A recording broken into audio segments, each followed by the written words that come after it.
sat in na fatot ni kan do khâu lâu khát chua rel sok lâu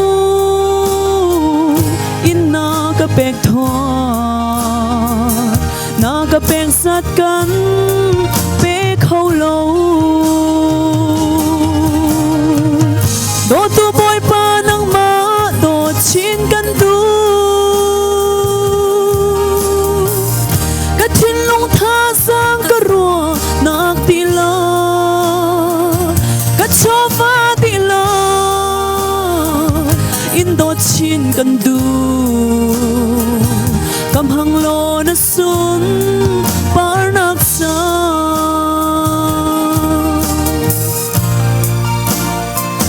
san tôi vui lây a kanun chung a hin nang ma sa long a nun ka du na ka pek thua cho ka say song te hi nang ma sa long a han ka du do tu boy pa nang ma do chin kan du ka thin long tha sang ka ro nak ti la ka cho va ti la in do chin kan du kam hang lo na sun par nak sa amen hallelujah.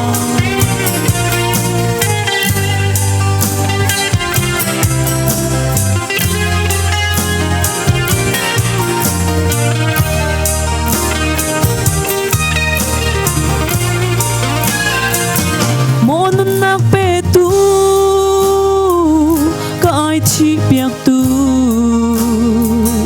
na ka dot nak thu san sia hi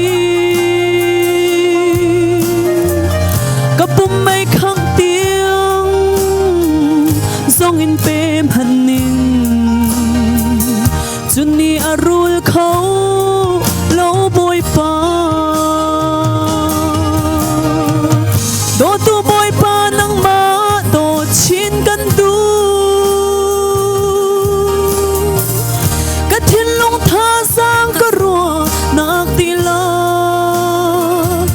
cho va ti la in do chin kan du kam hang lo na sun par nak sa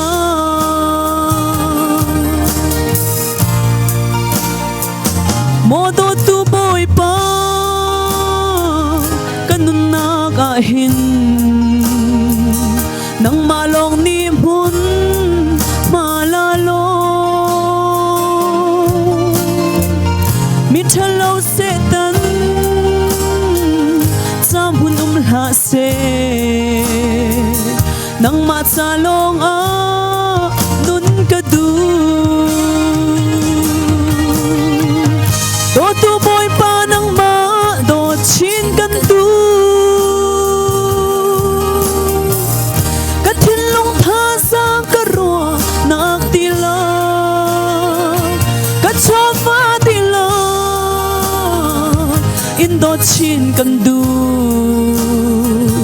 kam hang lo na sun par nak sa ka cho va ti la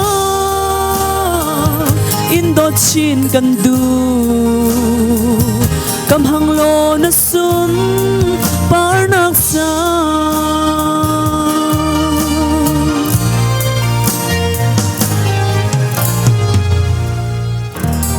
Berpanit sa kang perpekasi